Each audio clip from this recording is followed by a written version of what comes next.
So welcome, everybody. This is a super treat of a Voices with Vervaeke, and it's also paired with Ken Lowry's channel, Climbing on Mount Sophia. Is that right? And as many of you know that Ken and I have had a really powerful ongoing, I think at times it becomes genuine dialogos. There's a flow between us that takes on a life of its own, and it's been really powerful. But the other person here is somebody many of you have heard me speak of multiple times in multiple places, somebody whose work has had a huge influence on me. It's had a huge influence on me and one of my co-authors, Dan Chiappi. We read week by week carefully Plato's Critique of Impure Reason together, Dan Chiappi and I. And of course, I'm talking about DC Schindler. And it's just a great pleasure to welcome you here, David. It's a real honor to have a chance to talk to you, John and Ken. So thank you for the invitation. So I'm going to pass things first to Ken, and then he'll pass things to David, and then we'll enter into hopefully discussion, which will hopefully engender genuine dialogos. Or trialogos, maybe. Yeah. Yeah. Well, thank you. I'm super excited to be here. I'm as with most things on this journey so far for me, in relation to you, John, and having this channel, kind of a chance following of a thought has led me to a particularly humbling kind of position where I get to be with two people who I have found to be genuine guides to the mountain of wisdom for me. And so this conversation came about because I was sitting reading Plato's Critique of Impure Reason, and I had the idea of talking with John about some of the things that it was revealing to me, and I just decided I would try to take it a step further, and here we are. So I'm thrilled to be here with both of you. I kind of imagine us as being two kind of grizzled and well aware and careful mountain guides with maybe something of a kid who's enamored with the mountain and with climbing, and hoping to glean some insights along the way, and maybe provide a bit of a foil for those of us who are to some degree more in the cave than others. So I'm very grateful to be here and very excited. Thank you. I'm grateful. When you gave that description, I thought at first I was the kid with the two mountain climbers, seasoned mountain climbers. But I'm very grateful to be part of this. I've just recently discovered John's work and have been very moved by it. This idea that the world is suffering from a crisis of meaning, I think, couldn't be more true. And it's been a conviction that I've had for as long as I can remember, back in high school even. But one gets the impression very often of struggling through some of those things in a kind of an isolated way, just in a dark corner doing one's own work. So it's been a great revelation to discover the things that you've been thinking about, John, and they've resonated very much with me, and this is a fantastic opportunity to expand my circle of dialogue partners in a way that I'm really thrilled about. So thank you very much, Ken. You were the one who arranged this initially, and I'm grateful for the invitation. So thank you both. Well, David, I'd like to invite you out of the dark corner into what Symbolon has named this little corner of the internet. There's a growing community of people who share the concerns that you and I and Ken share. And we're all in good faith dialogue and discussion and fellowship with each other. And I would like to invite you into that. There's a lot of people that I think you would enjoy. I think you and Jonathan Pajot could have an amazing conversation, for example. But I'd like to take this opportunity to zero in on something that's like really of a central concern of mine right now, and it's part of responding to the meaning crisis, and it's something that Dan Chiappi and I share. And when we were reading the book, which is, you start Plato's Critique of Impure Reason by introducing this diagnostic term, or something that's wrong with our culture, and you talk about mythology. the haters of the logos. And in there, there's a critique of sort of the modern understanding or the current understanding, because it verges between modern and postmodern, of reason, and how it's significantly truncated. And there's a notion, and it's in the title of your book, Plato's Critique of Impure Reason. So there's obviously a deeper, richer, broader notion of reason that you're trying to rehabilitate, revivify for us. I feel that I'm very much in that project. One of the diagnostics I've pronounced on the meaning crisis is that we've reduced reason to sort of a propositional tyranny and a purely communicative technique, and it's completely instrumentalized. It has no inherent value, and therefore we as the rational beings have no inherent value because of our reason is just instrumental. We become purely instrumental. And so that proposition, and we've lost these other kinds of knowing, procedural, perspectival, participatory, that we're caught up in the vertical aspect of reason I call contemplative. Mm-hmm. And you are definitely playing with the vertical metaphor in Plato's Critique, the rise up, the going down, the rising up, that plays a big role. And so first of all, I want to give you a chance to say, is that landing with you? Am I getting it right? Is that resonating with you? Yes, I mean, fireworks are going off with every sentence you're saying there. Yeah. I mean, the original title of the book, just before I sent it off to the publisher, was "The Crisis of Reason," and I thought that that this is. It's a crisis of reason. I mean, in various ways, actually, a crisis in reason and a crisis that reason is called to address. But one of the reasons I just am just very excited about the way you were framing these things is it resonates with a conviction I've had for a very long time, which is. On the one hand, as you say, it's very clear that we've got a reductive sense of reason, that we've reduced reason to the conceptual, to the propositional, to the instrumental. It's a formalistic instrument to connect A to B, but that's as far as it goes. It's and therefore becomes a mere servant of the desires and so forth. And that critique one hears with a certain regularity, but typically the response to that is, so we need to get beyond reason. We need to set reason aside and discover a different access to reality. Something we need to in a certain sense undermine the claims of reason precisely to save our humanity in the ways that you're talking about. And that just has never seemed right to me. And it's one of the reasons that Plato has been such a crucial sort of mentor. A mentor. That's a bit presumptuous, but I'll take it, David. I think it. Okay. But just sort of an ideal. I mean that he has such a rich sense of reason, and it's reason that's not defined in the first place. I mean, what we just described there is the sophistical sense of reason that he is opposing philosophy to, and so it's a way of cutting between the hyper rationalists and the irrationalists. And recognizing a kind of an integrative center that does justice to the whole complexity of human life in a way that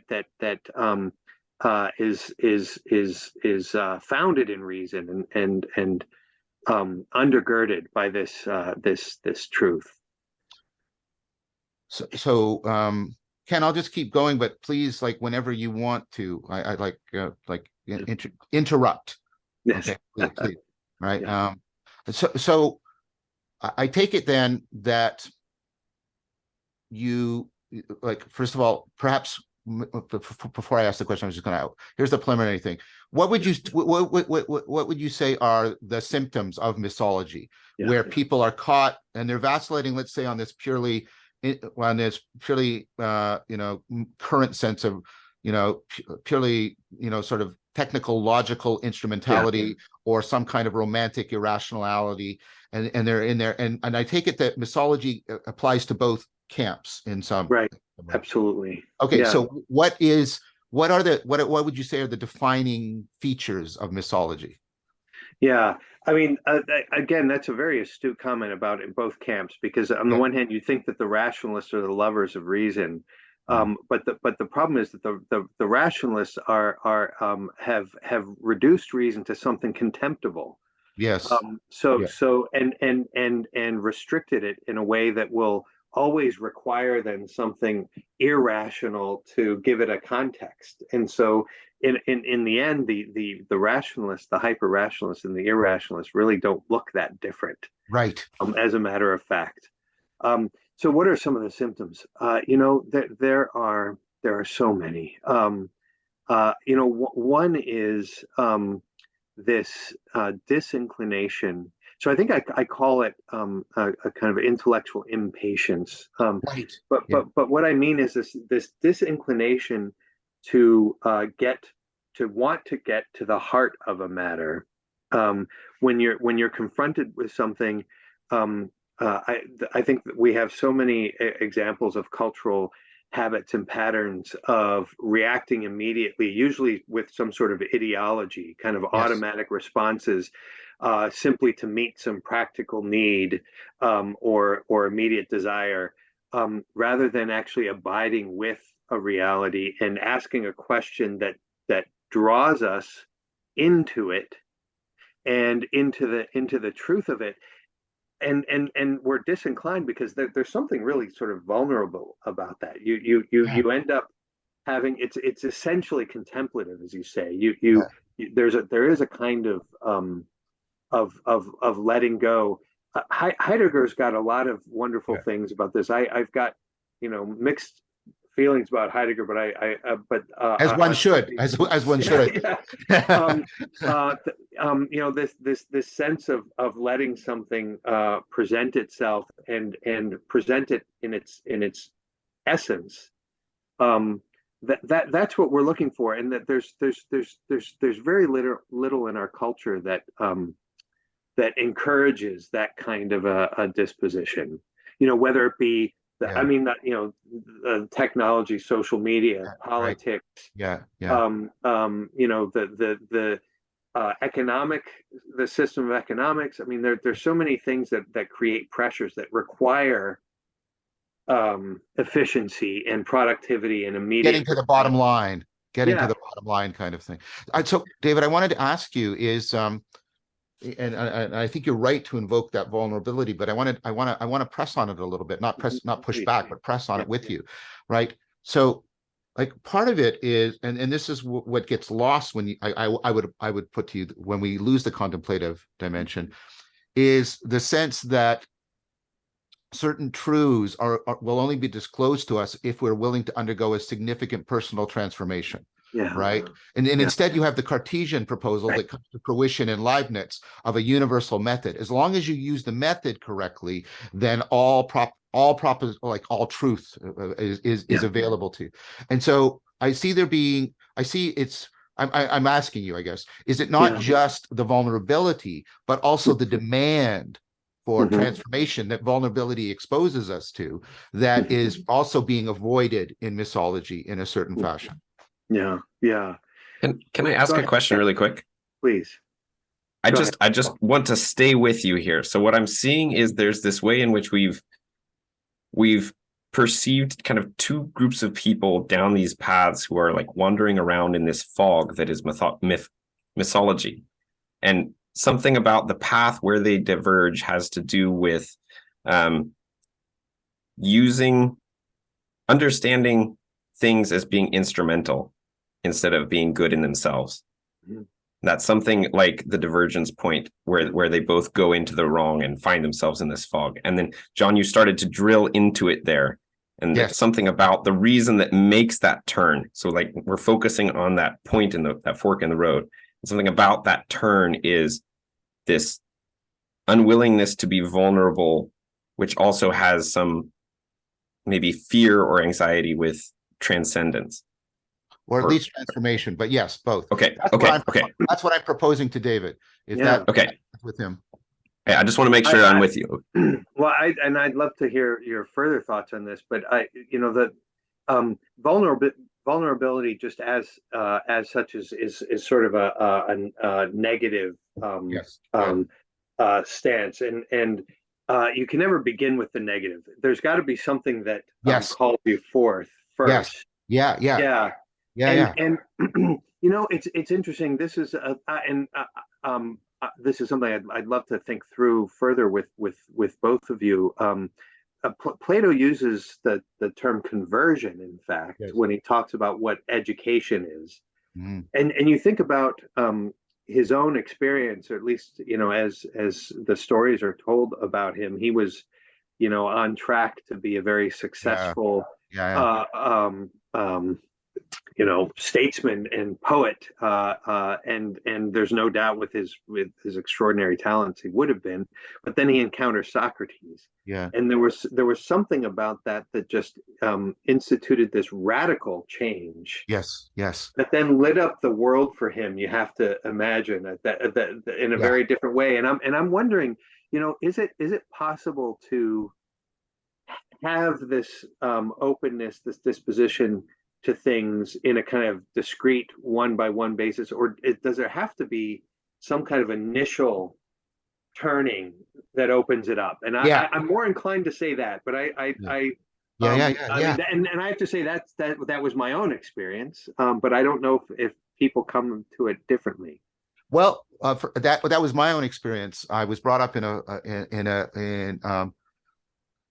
only upon reflection and therapy, a very difficult form of fundamentalist Christianity. I left it and I was in my own personal kind of meaning crisis. And then I encountered the figure of Socrates and it called to me. It was a vocational, right? Yeah. And that's what I was leading to, David. I was trying to get the sort of the call to transcendence, the call to transformation. Right.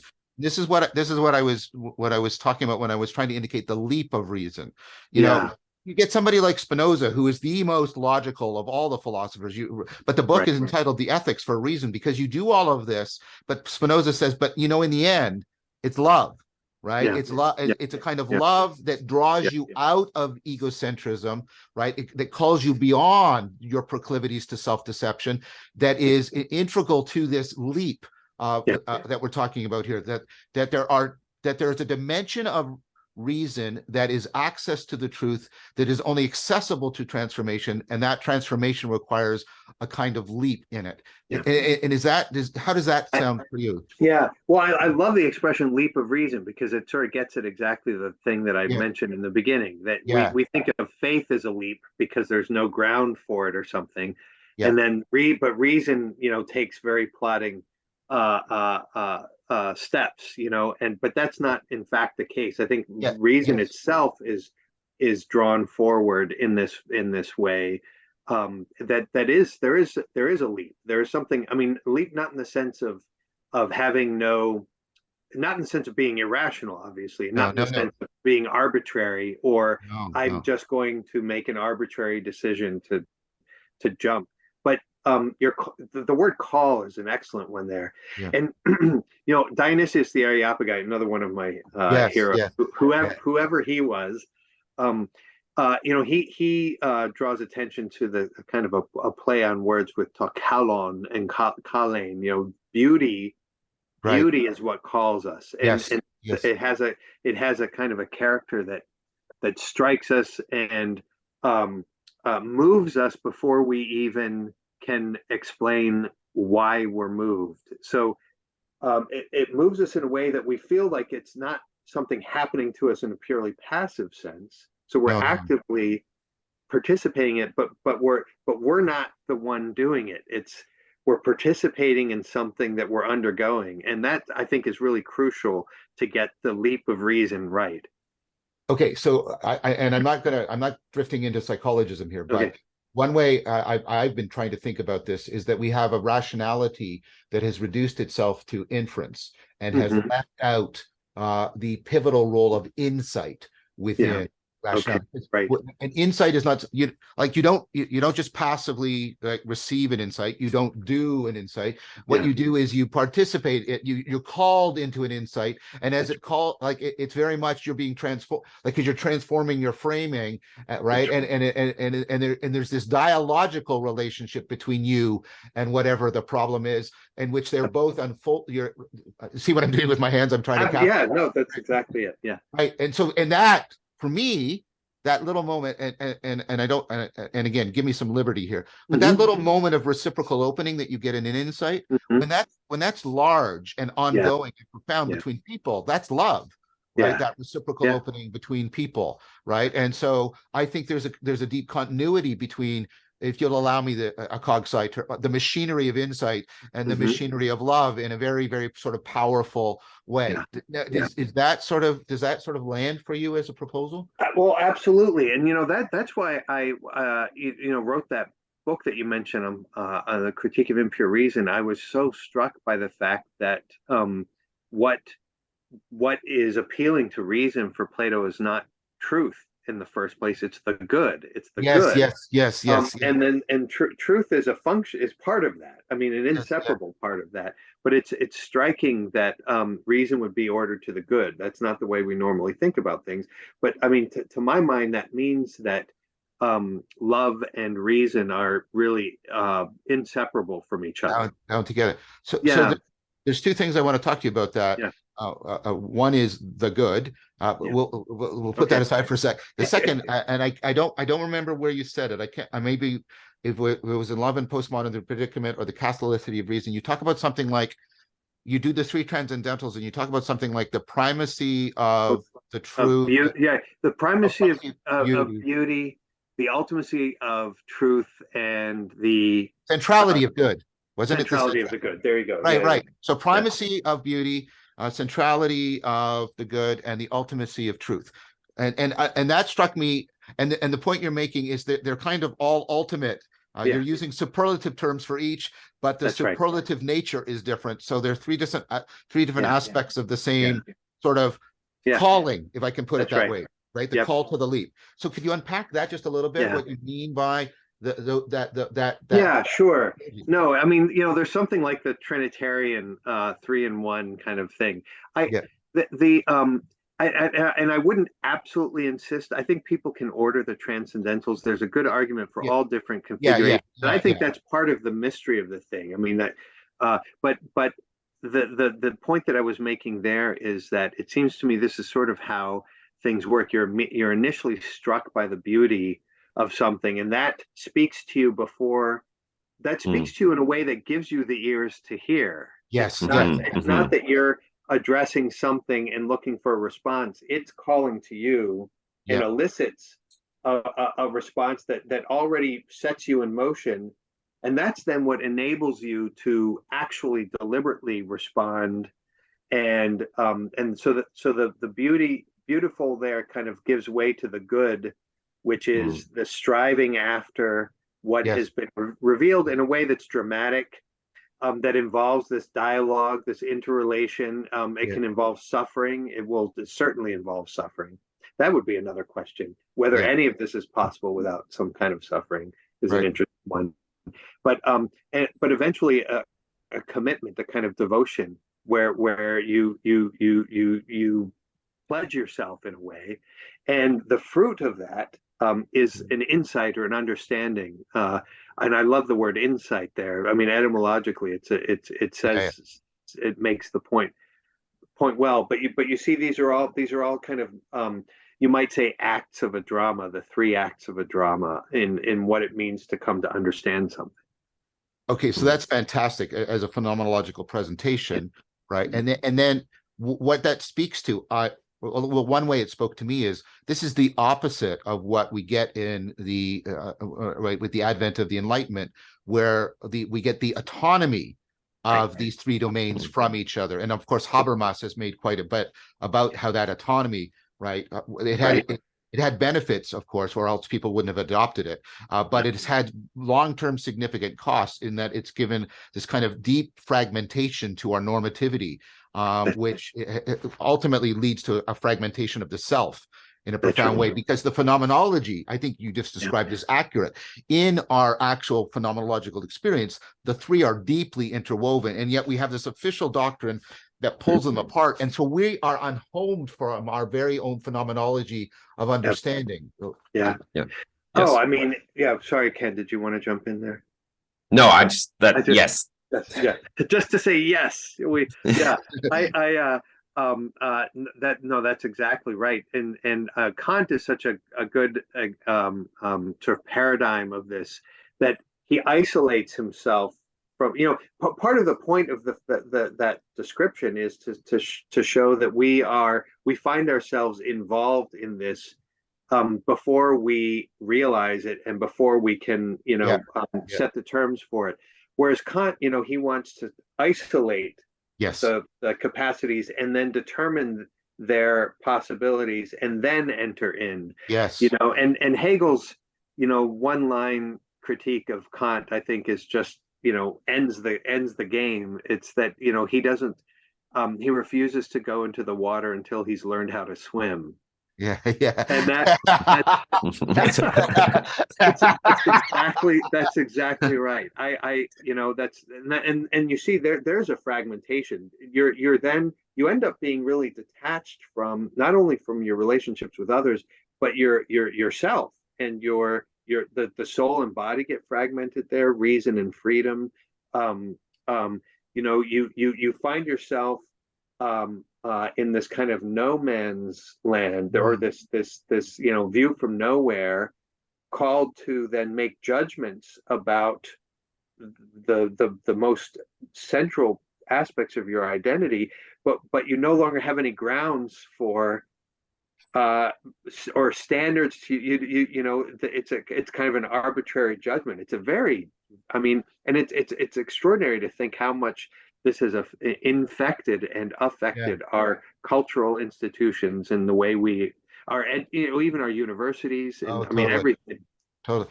I wanted to propose something to you and see what you think about it. So, and you alluded to Nagel's view from nowhere, and that objectivity.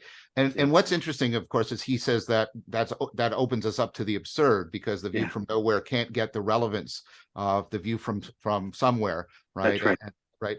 But then what I wanted to sort of get your thoughts on is, I think within the sort of flat land notion of reason, which is bound to a flat land ontology that we're sort of criticizing here, there is this crypto-contemplative dimension, because there is this move to the view from nowhere, which is something like, right, but it's not acknowledged. The contemplative dimension that actually grounds the notion of objectivity is completely backgrounded and put off, almost in a Derridian sense. It's completely marginalized, and we're not allowed to invoke it, even though it ultimately legitimates the reduction of reason to this purely horizontal level. What do you think about that? I think I had never heard it put that way, but that really resonates. I think you're exactly right. That's a very nice description. I think of it as kind of, it's a false abstraction. But your way of putting it is I think, it's a false abstraction that we're attracted to, precisely because we're meant to, in a way, transcend the immediacy of our relations. But this very interesting philosopher, Robert Spaman, I've got a book of his, but I haven't read it yet. Okay, yeah, he's great.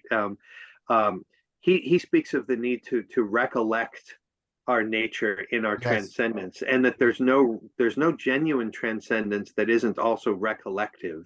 And I think that's a crucial point, because you realize, we are rational animals, and in our even in our most our highest level intellectual behavior is the intellectual behavior of an animal. I like to say we're rational all the way down, and we're animal all the way up. That goes so much with a kind of ontology I've been proposing of, based on my reading of Eriugena, right? It's emanation all the way down and emergence all the way up, and they're completely interpenetrating. But no, that's right. So that even our move to the vertical move is always in and through, and in some sense with the other people. horizontal. It's Yes, not it has to not be. like a break. Yeah. It has to be. It has to be. It has to Yeah. be. And I'm thinking what like for me, what's sparking right now is the connection to Drew Hyland's work. Oh yeah. And you know, finitude and transcendence. That Yeah. Plato's proposal is that we recognize the dual call, that we are called to remember our capacity for transcendence so that we don't give into despair and servitude, but we're Yeah. also called to remember our finitude so that we don't give into That's right. inflation and hubris. And that what Plato's trying to do is we easily vacillate, but Yeah. he's trying to get us to Right. in that virtuous golden mean, right? Of Yeah. holding together. Yeah, and I don't think people see that often enough in Plato. They Yes. think of him as a dualist, but that's just I mean, once you catch sight of that, you see that it's a thread that runs through everything. Everything he's doing, everything. Right. Mhm. Ken, you wanted to say something. Well, I want to bring in the notion of faith here, because that is coming back for me over and over again as we're talking about almost the two different sides. To me, it strikes me as almost like a posture of which side I'm on. Am I on the side of transcendence, looking back and trying to pull my phenomenology up? And that's this almost kind of like hubristic,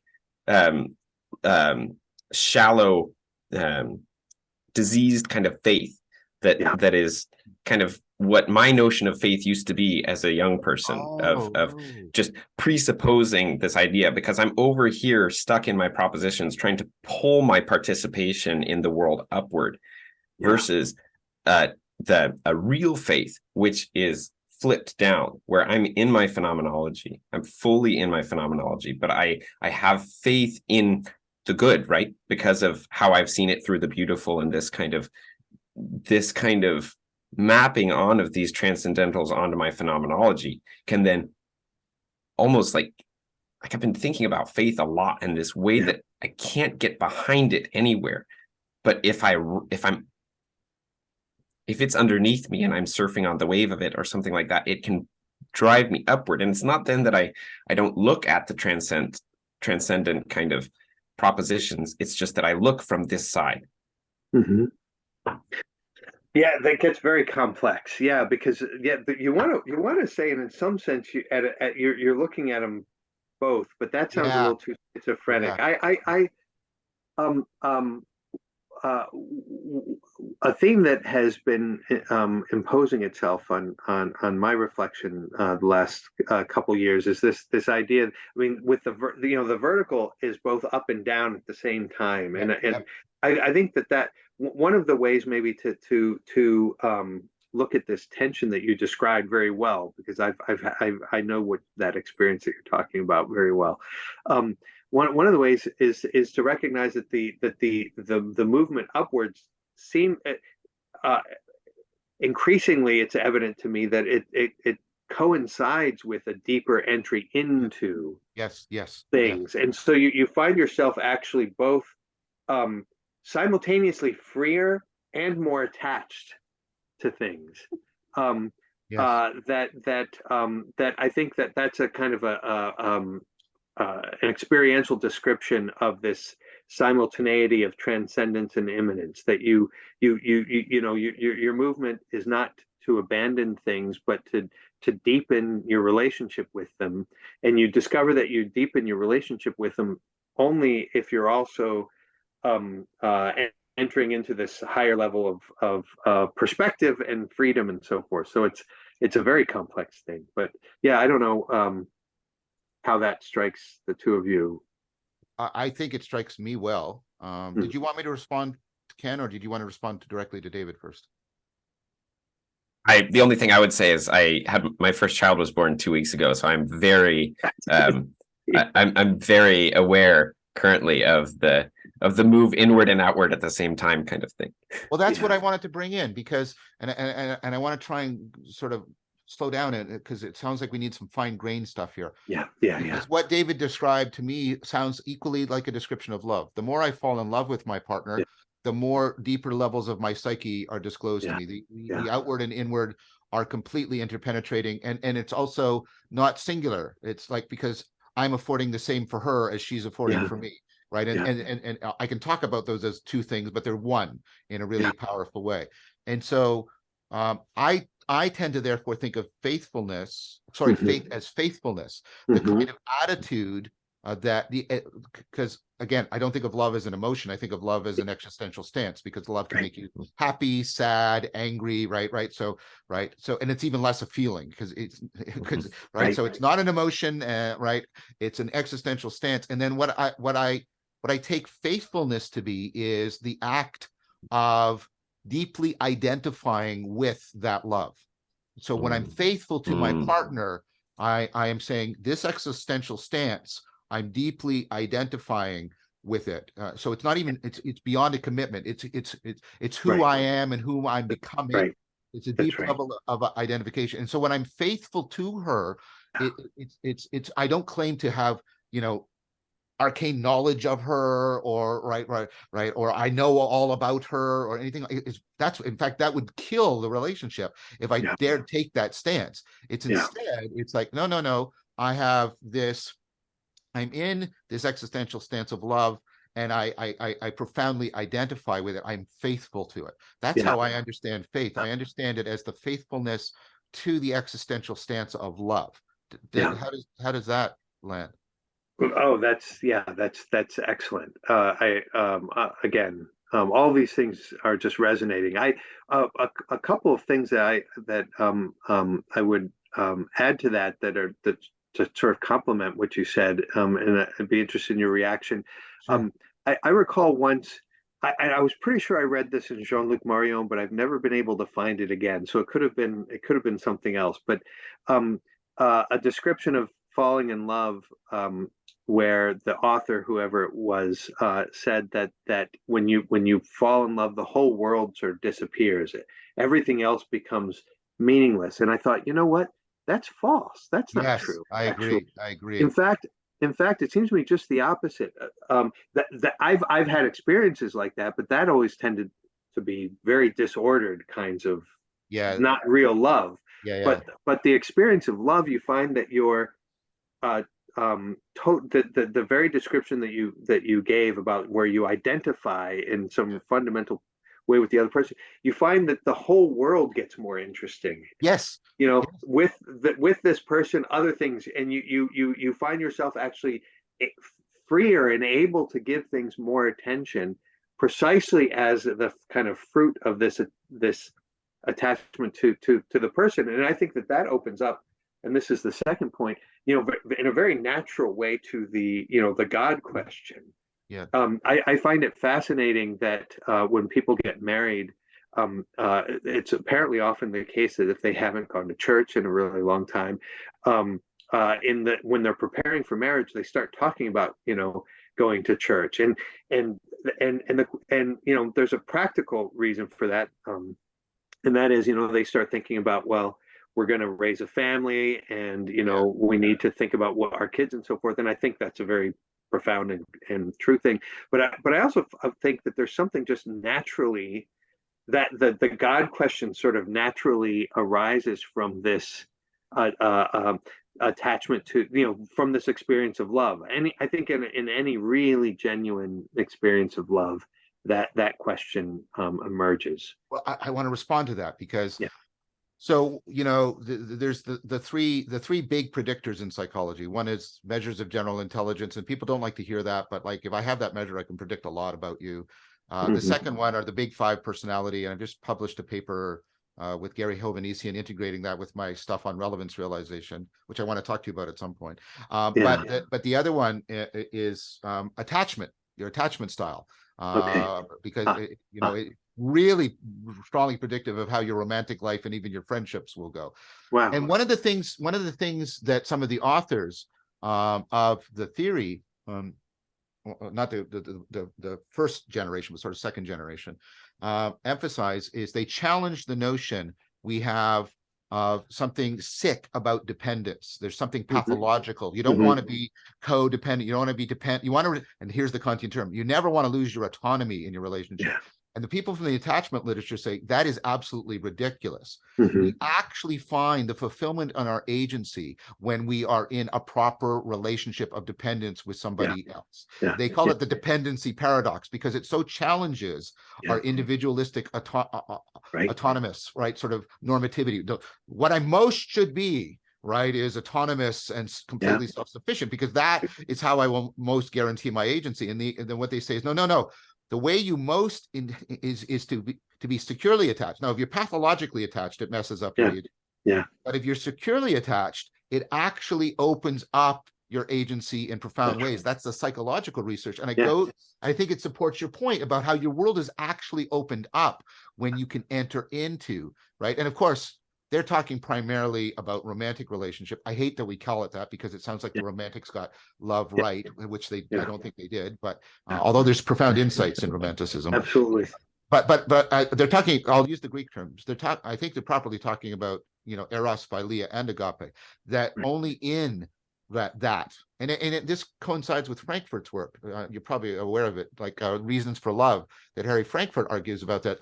If you don't have love, right, then you can't. If you don't have that connectedness and that willingness, like Iris Murdoch said, to acknowledge that something other than yourself is real, her definition of love, right, then you can't be rational. You ultimately can't be rational. And then if you can't be rational, your agency is fundamentally undermined. Sorry, that was a lot, but I just wanted to no, and the irony is the one who insists on autonomy is going to be the one in codependent relationships. Yes, exactly. I mean, that's the flip side of that point. Yeah, exactly.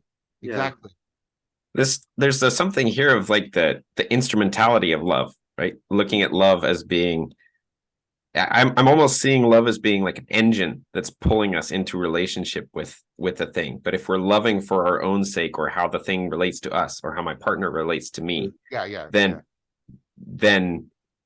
somehow if I go beyond that and love them for who they really are, it opens up the God question.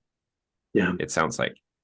Yeah. Well, I mean, I think it does. I mean, first of all, I'll invoke Fromm's distinction, which goes back before Fromm, and he admits this, right, between the having mode and the being mode. Right. And both are legitimate. And this is the thing people have to hear. They constantly mishear from the having mode. If you don't have water, if you don't have oxygen, if you don't have food, if you don't have shelter, you're dead. The having mode, the reason why we are attracted to the having mode is because it deals with some of our most urgent and pressing needs. And to deny that, which I think is one of the great failures of Gnosticism, is a significant error. But we don't, like, you can notice that even the language, you have sex, but you are in love. Yeah. Right. And I think there's a fundamental difference there. And so we're not solving a problem. Like and I find this temptation, right, because I'm a scientist. I find this temptation in my relationship with my kids and with my partner to recategorize what's happening as a problem that needs to be solved. Right. Now there are problems that need to be solved. I'm not. Yeah. But if you think of the other person as a problem to be solved, you have killed the relationship. It's now. That's right. It's doomed. It's doomed. It's doomed. You have to be right. You're not trying to solve a. You're not trying to solve a problem. You're trying to be in right relationship to a mystery, right? Well, that's it. Comes back to the question: if you think of reason as an instrument, a problem-solving instrument, yes.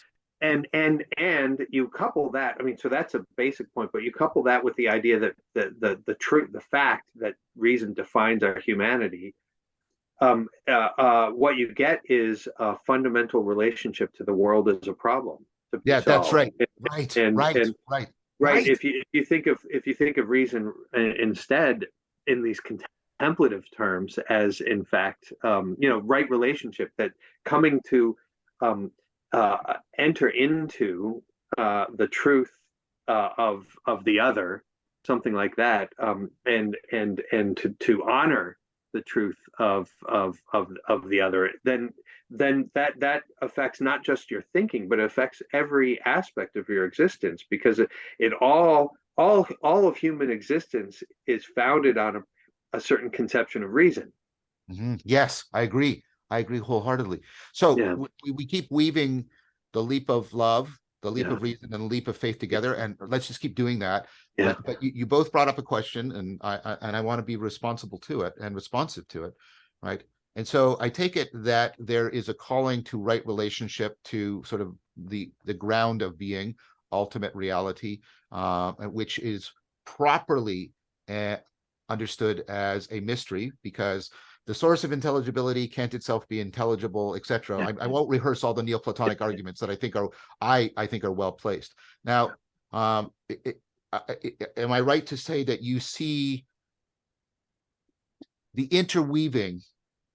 I'm posing this as a question: the interweaving of love, the leap of love, the leap of reason, and the leap of faith, as we've described it, that interweaving coming to sort of a culmination in getting into right relationship with what is most real.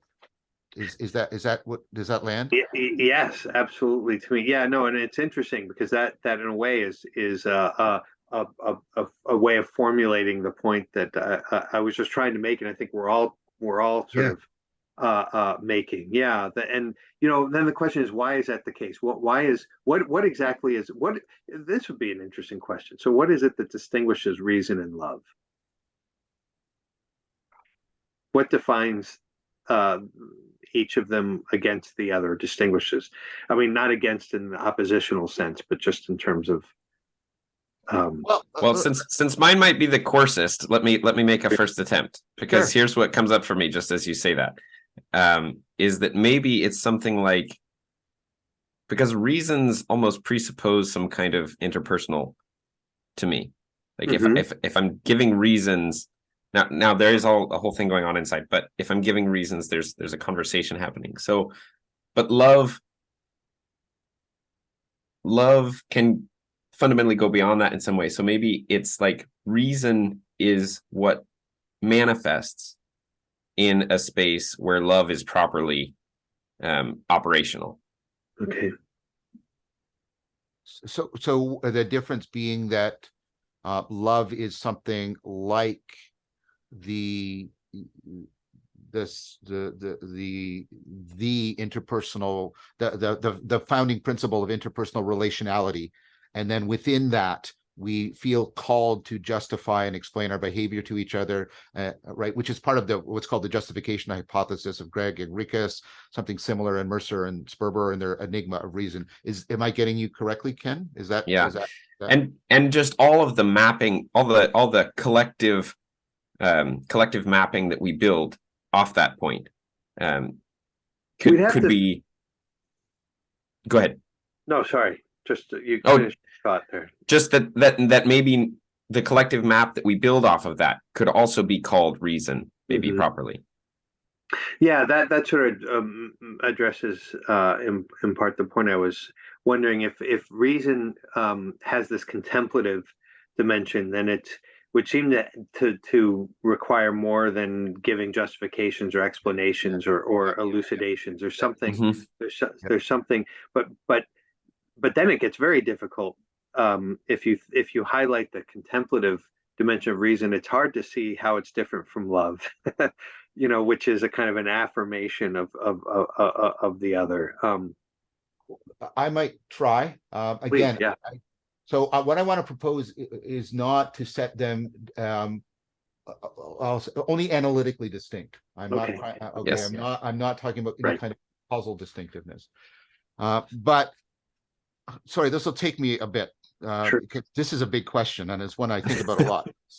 So I think both of you know I do a lot of work on this central, what I think is the core of our cognitive agency, which is our capacity for relevance realization. Yeah. Right, and how that's not cold calculation. It means we care about this information, and we don't care about that, and that's because we're caring for ourselves and for each other. And so the three kinds of care are bound up. So there is that central thing. Now, relevance realization works in terms of opponent processing. I'll just give you quick two examples, and I want to do a cognitive and an affective example, just to make it clear. One is your attention, right? Yeah. So what you have is you have two systems, the default mode and the default is making your mind wander right now away, right? And I'm not insulted by that, right? Our minds wander away, and most of the possibilities for thought get killed off, and we but we don't kill them off. We bring a few back, like we select them with the task focus. And then we open up and this is how we sort of constantly evolve our attention, what Merleau-Ponty calls our optimal grip, right, on the world. Arousal works the same way. You have the sympathetic, you have your autonomic nervous system, right? And the sympathetic system is biased to seeing everything as a threat or an opportunity and raise your level of arousal. And your parasympathetic system is biased to see everything as safety, and so you can relax and recuperate. And they're like this, and they're constantly pulling and pushing on each other, and so you're constantly evolving your arousal. So what I'm trying to point out is this opponent processing. Now within relevance realization, you can see these two poles, and one is an inferential pole, and it probably has to do with more sort of left hemispheric, but it likes to work step by step. And it works in terms of, right, what we're doing is we're trying to maintain a security of our hold on the truth. And so the security of the hold on the truth is sort of its normativity, right? And then you have something else that says, no, I have to leap, right? And this is the insight part of it.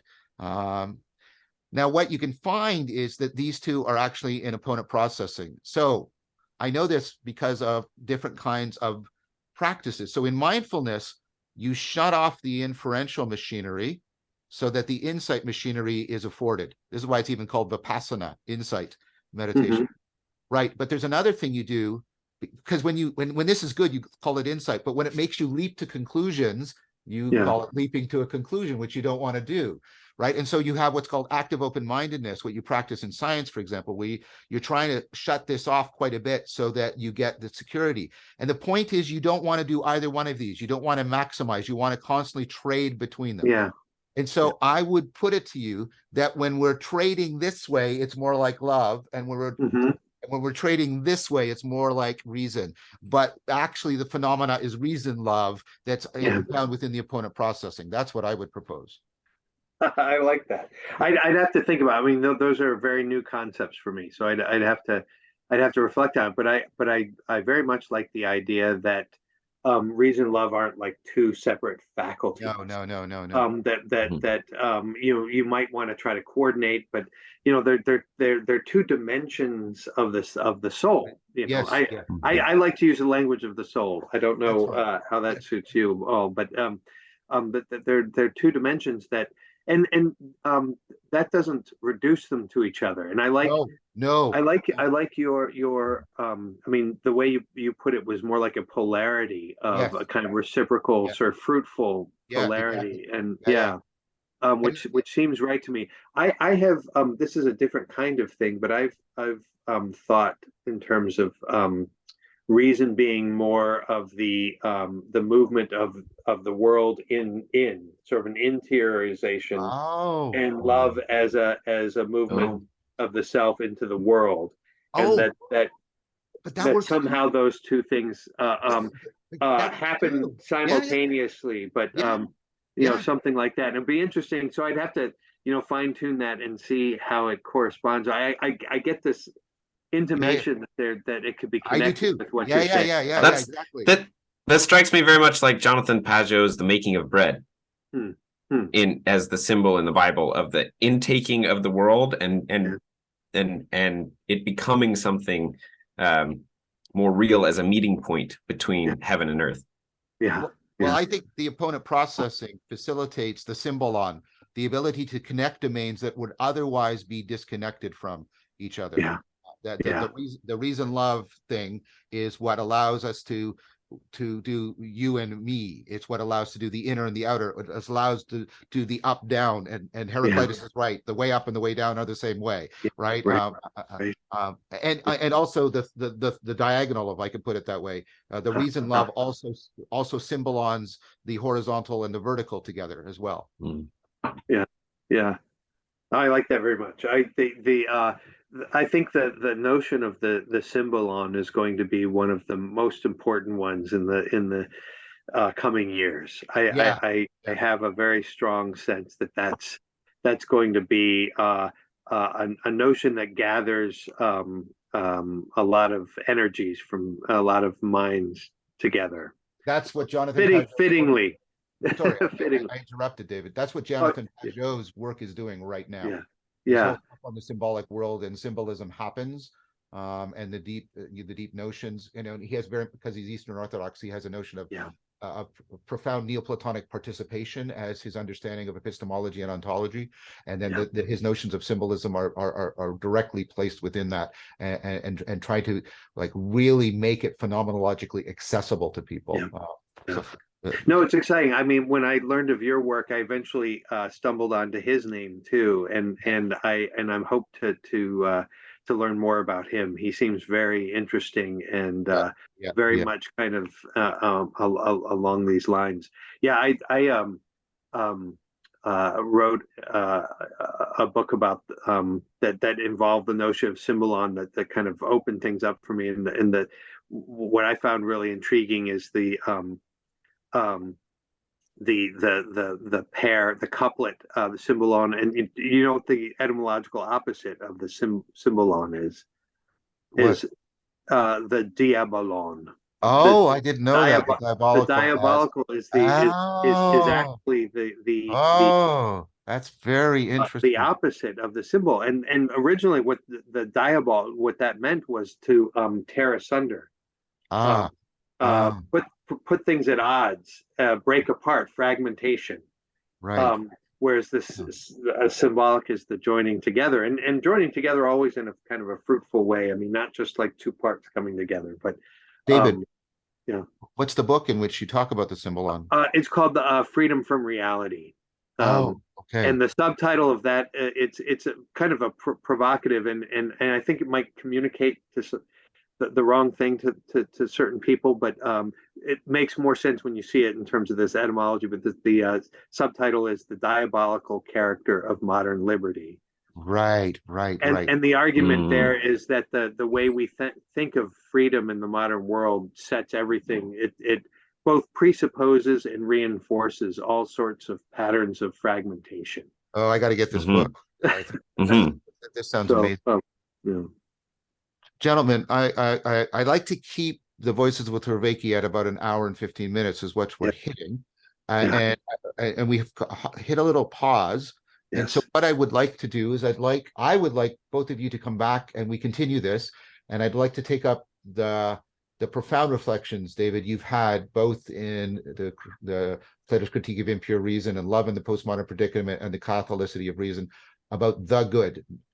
Right, yeah, and we're talking here about the ontological or even the yeah, trans-ontological good and what that yeah. means. I have some ideas around it and some interpretations of your interpretations, and I'd like to play with that with you because I think we've everything we've done is sort of pointed us towards entering into that discussion. But I Yeah. think that discussion, I don't want it to be rushed as we get crunched for time. I would like to start another big, like an hour and 15-minute discussion around just the good, if that would be okay with both of you. Very okay, more than okay. This is I'm enjoying this, and would love to get to know your thoughts better. So Great. I'm just thrilled to be here. sign me up. Yeah. All right, so I'm going to do what I typically do, even though this is being shared between my channel and Ken's. I like to give the people who are guests on my channel the final word. It doesn't have to be summative or cumulative. It can be provocative or inspirational, but I like to give people, you know, a couple of minutes just to say what their final word. How about, Ken, we do you first because you're also co-host, and then we'll end with David.